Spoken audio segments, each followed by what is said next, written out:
A very warm welcome to another video. Today we are doing episode 1 of the IRONMAN SHRED series, focusing on sleep and how that impacts fat loss. Remember, to preface this video, the ultimate goal when we're looking at improving performance and changing our body composition to do that should be on fat loss rather than absolute weight loss, because if you lose a whole bunch of muscle, well, then you're going to lose power, you're going to lose strength, and that's ultimately not going to be beneficial to your performance. The focus should be on fat loss whilst retaining as much muscle as possible in order to keep your strength and not compromise in that domain. So when we talk about sleep and its impact on fat loss, it has a very intrinsic relationship, or very close relationship, to how your body ultimately takes calories and distributes them around the body, whether they're aimed at muscle protein synthesis or whether they're aimed at increasing adipose tissue or fat tissue on the body, and even where that fat tissue is stored. And that's because of the role of sleep on the whole hormonal system or endocrine system in general. So here we're going to be talking about, number one, why sleep is so important for fat loss and fat regulation. And then number two, some strategies and simple tips as to how you can otherwise optimize your sleep to best improve your fat loss or assist your fat loss goals in your chosen sports, or to improve your performance, or just generally improve your metabolic health and health in general.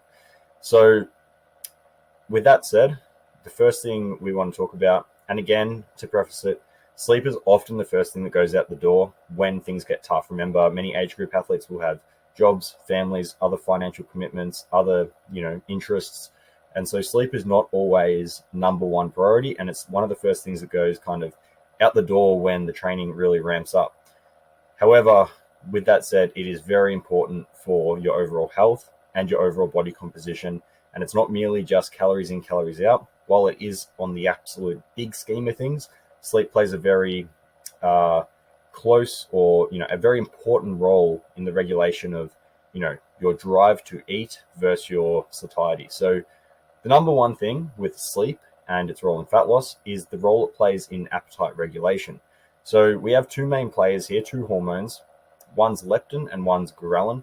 And in the scheme of things, it's a bigger picture. However, the very general, consensus is that leptin is a satiety hormone and GHRELIN is a hunger hormone. So when we have an increase in leptin, we feel more satiated. We don't have as much drive to consume calories.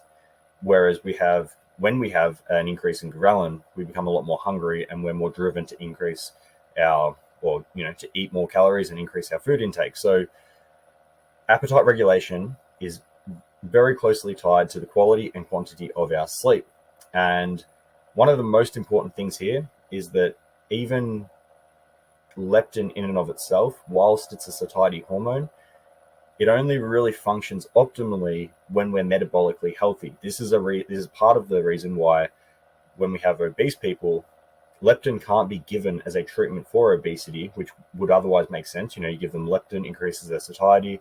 It's just a peptide hormone. Why can't we do that? Well, we actually can become leptin resistant to some extent the more metabolically unhealthy we become. So that's why it's important not to go down that path, because it becomes a vicious cycle of worsening resistance to the satiety hormones and increased sensitivity to the hunger hormones. But nonetheless, sleep plays a very close role, a very important role in the regulation of these hormones, and lack of sleep will disrupt them, leading to a decrease in leptin and decrease in leptin sensitivity and increase in GHRELIN, and therefore you're going to be more driven to eat and to consume more calories than otherwise if you're sleep deprived. So that's the number one reason. The other reason is stress hormones and the role of sleep and the impact of sleep on stress hormones. So the main two players in this are cortisol and prolactin. Cortisol being the most known, prolactin being a little bit more nuanced in the individual variation and individual increases to stress between people, but also the situations which actually increase prolactin. However, both of these hormones will generally be associated with an increase in stress, and one of the best ways to mitigate both higher cortisol levels and higher prolactin levels is to improve sleep quality. And in states of sleep deprivation, these two will generally increase, at least cortisol. And why is that bad? Well, cortisol in the long term, not necessarily in the short term, but in the long term, chronically elevated cortisol is going to increase fat or lipogenesis, so the development of more fat tissue on the body, and also where that fat's actually stored. So it's going to store it more viscerally around the organs itself, more centrally around the abdomen. And this is the most dangerous type of fat that can lead to metabolic conditions like type 2 diabetes and insulin resistance. So that's very important, and improving your sleep quality will help to reduce these and therefore offset, or at least, help you to avoid high cortisol, which can otherwise lead to catabolism or breakdown of muscle tissue, and also increase in fat stores. The next thing is the metabolic hormones and the impact that sleep has on these. So thyroid, testosterone, and growth hormone. Thyroid hormone, that is. And if we just basic physiology, the pituitary gland releases, well, from the hypothalamus to the pituitary.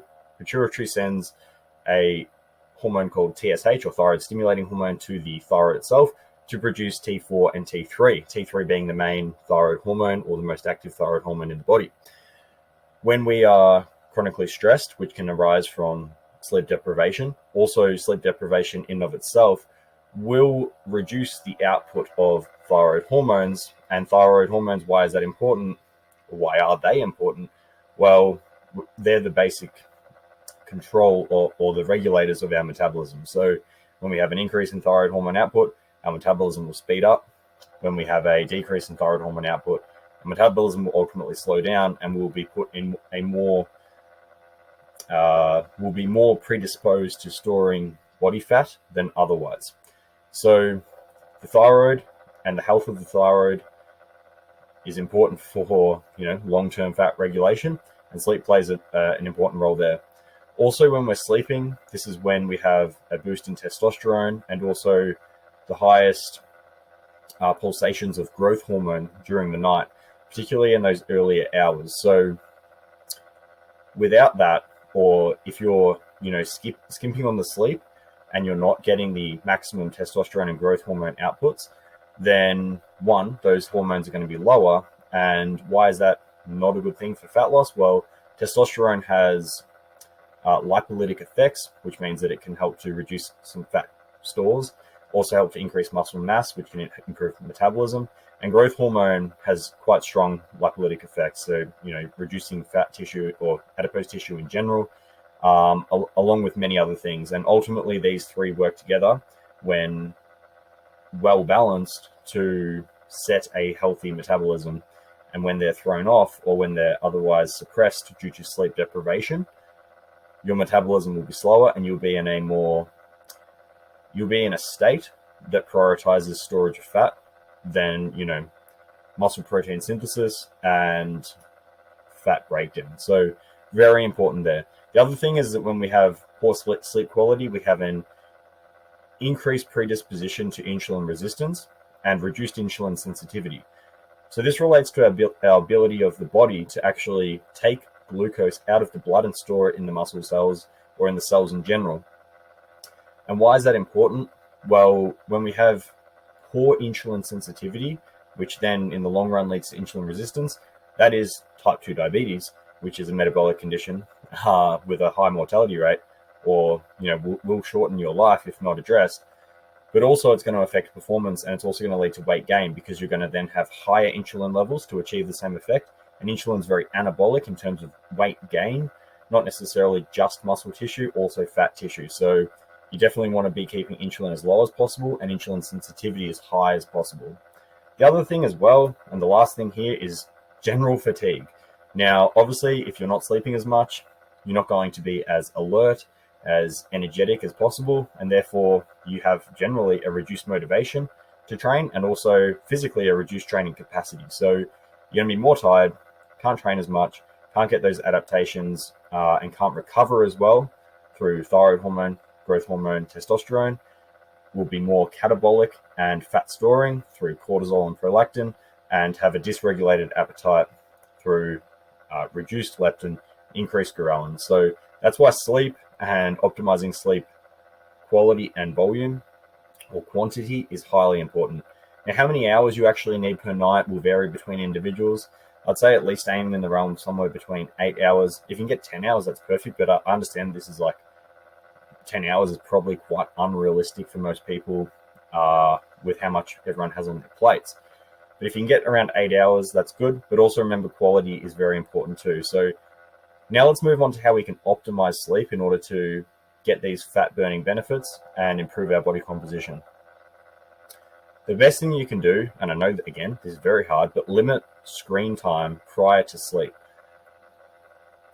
If that's not possible, invest in some blue light blocking glasses that you can wear when you're using your screens.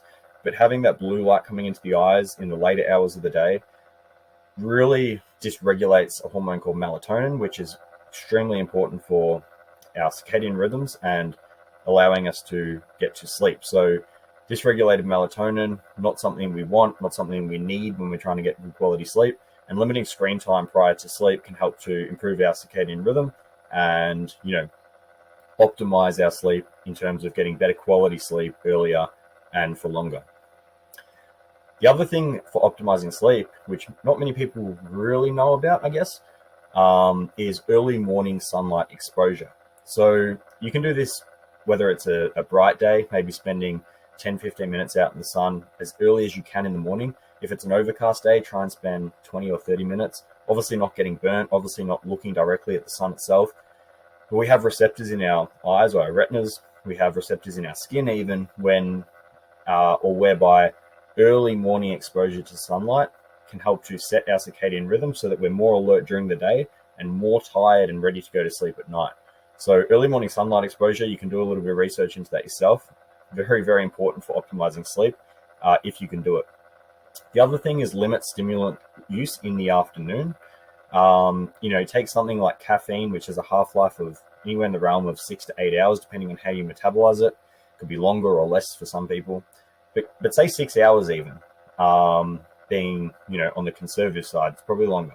Say 6 hours. Well, that means that if you have a coffee at 4 p.m., at 10 p.m., that's 50% of the caffeine content that you consumed is still active in the body. Even if you don't feel like it, even if you're tired, and even if you otherwise still get to sleep without trouble, well, it's still going to affect your sleep quality, even if it doesn't affect your sleep duration. So the sleep won't be as deep, it won't be as restorative, you won't get as greater boost in testosterone and growth hormone and regulation of the thyroid. So your sleep quality will be compromised. So if you can limit stimulant use in general, great. But if you can limit it in the afternoon at least, or later in the day, you will help to improve your sleep quality. The other thing as well is if you're training late at night, well, this can put you in a more, sympathetically driven state, which means you have more adrenaline floating around, which takes a while to dissipate and, calm down. You have more cortisol. So if you're training late at night, that can increase the time it takes to get to sleep and also reduce the quality of that sleep in the early hours of sleep. So training earlier in the day if you can may be a better option, or otherwise just not training too close to bedtime or the time in which you're hoping to get to sleep, because it can really, delay that process and limit sleep quality. The other thing is don't skimp on carbohydrate intake. Now, I know this is a controversial one. Some people are drawn to keto diets, other people are drawn to different diets.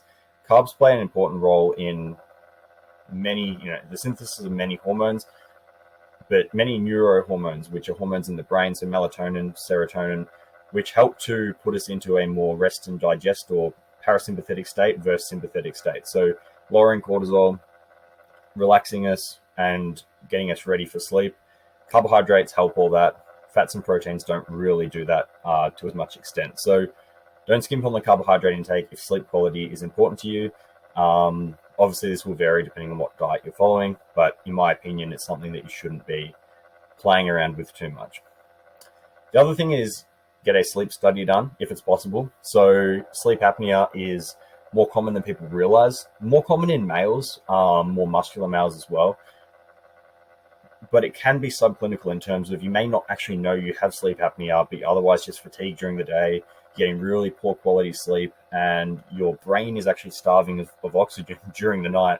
because your airways are being compromised. So getting a sleep study if you think you may be susceptible to sleep apnea and therefore may need some assistance or breathing assistance during the night. I know it's not sexy or cool, but it can really help to improve sleep quality, and therefore it shouldn't be something to look over.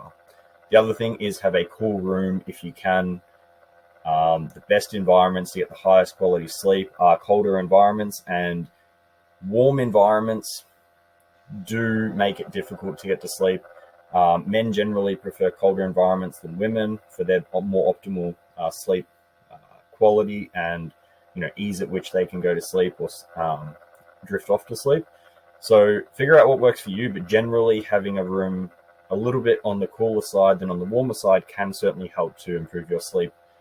If you are having sleep issues getting to sleep, it can help to improve that, but it can also improve the quality of your sleep as well. So there's a few things you can actually, I would say quite easily do to otherwise optimize your sleep. There's a few reasons why we've talked about, mainly hormonal reasons as to why sleep is so important for fat regulation and fat loss.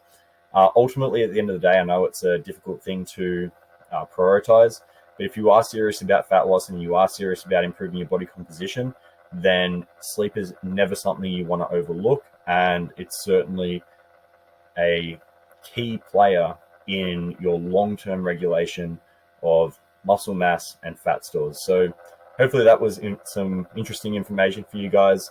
That was episode 1 of the IRONMAN Shred series. There'll be more episodes to come. Post any questions you have below, leave any comments. All comments help to boost the video and the algorithm, and I really do appreciate all the engagement. So thank you guys, take care, and I'll see everyone in the next video.